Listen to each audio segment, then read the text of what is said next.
Mm. Sarap.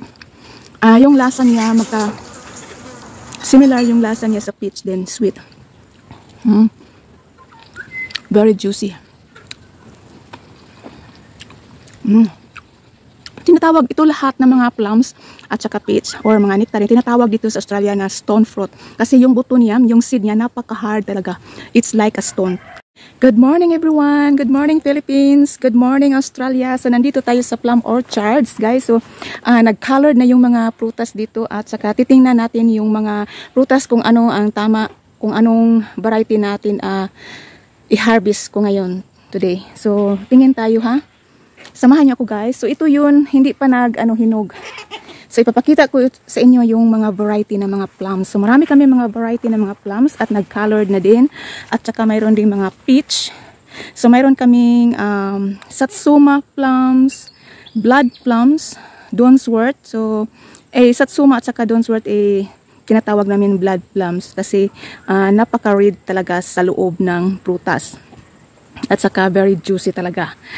And then, mayroon kaming children's plum, mayroon kaming nectarine, sugar plum, so marami.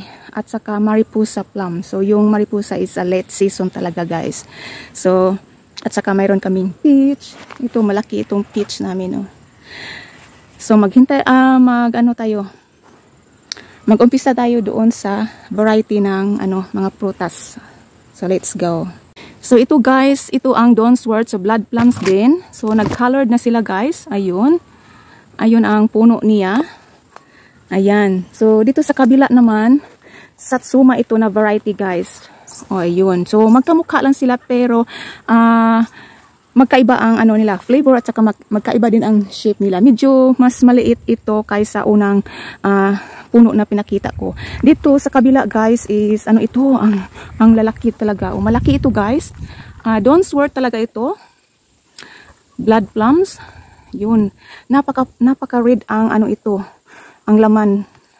Kaya tinatawag ito na blood plums. So dito naman is a children's plums. Yung kaiba ang kulay niya. So ito ang kulay niya guys. May pagka yellow orangey. Ayan.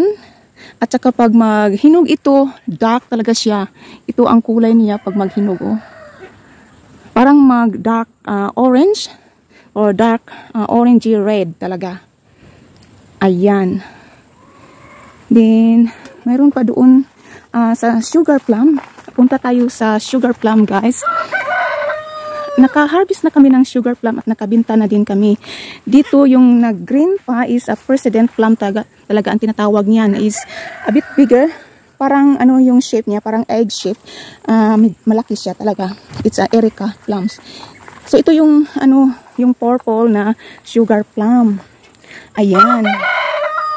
Oh, ang dami nilang bunga. So mag-picking ako today. So mag-harvest ako. Medyo soft na talaga ito guys. Oh, matamis ito. Yun ang sugar plum. Kasi matamis siya. Iba talaga ang flavor niya. Dito naman sa kabila is ito. Late season. Mariposa. Tinatawag yan is a mariposa. Alam, mayroong nag-moldy. Ipik ko ito. Para hindi siya mag-spread sa ibang prutas. Then ilagay ko sa fire. Ilagay ko muna dito sa under the tree. So ayun. At saka ito yung nectarine niya guys. Yun ang itsura ng nectarine. Ayan. Oh, hindi pa siya hinog, green pa talaga. So it's still very young. So hindi masyado successful ang nectarine namin dito kasi sobrang wet talaga ang summer namin. So kailangan niya pag mag-mature na yung prutas is kailangan dry talaga ang weather namin dito. Dito tayo sa kabila guys, ito mga peach, green pa ito. Mayroon ding dito sa ibang tree na parang kulay mangga na napaka bright orange do. It's ready to pick na ito guys. Ito ang peach. Yun. Yun ang peach na ano bang tawag nito ya? Yellow peach, yellow skin. Mayroon ding red, napaka dark red skin yung peach. Ito wow, ang laki talaga ang laki nila guys Children's plum ito guys, ang laki kasi hindi masyado marami ang bunga nila. So pag hindi masyado marami ang bunga, malaki talaga ang prutas. O ayan, yun na ang ano niya, ang hinog niya. Soft na talaga ito guys. Ayan. So ito yung children's plum, no? Tikman natin. Tamis talaga, very sweet. Tinatawag ito na children plums kasi kakaiba ang flavor niya, very sweet talaga. Gusto ito ng mga bata. Sarap. Yung lasa niya similar yung lasa niya sa peach, then sweet. Very juicy.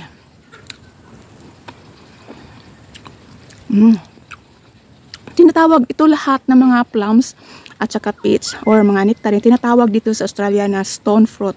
Kasi yung buto niya, yung seed niya, napaka-hard talaga. It's like a stone. Kaya tinatawag na stone fruit. Sarap.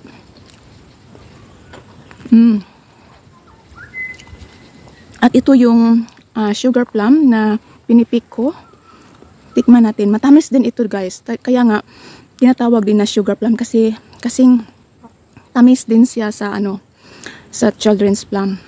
Mas matamis ito sa sa ibang plum na tinatawag na Satsuma plums or yung Donsworth plum. Yung Satsuma plums guys it's a bit dry plum siya. You can cook that a jam. So yun ang variety na niluluto namin na jam kasi it's a dry fruit siya. Hindi siya ma-juicy. Very soft. Kaya yung seed niya hindi nakadikit sa sa prutas. Sa laman ng prutas, no? Very easy matanggal. Very sweet. So tamang-tama mag-harvest ako ngayon for Sunday market namin. Ayun. So hanggang dito na lang tayo guys. Abangan nyo ang next video ko. Pasyal tayo doon sa apple orchards naman. Okay, thank you for watching. See you in my next vlog. Bye! Happy New Year!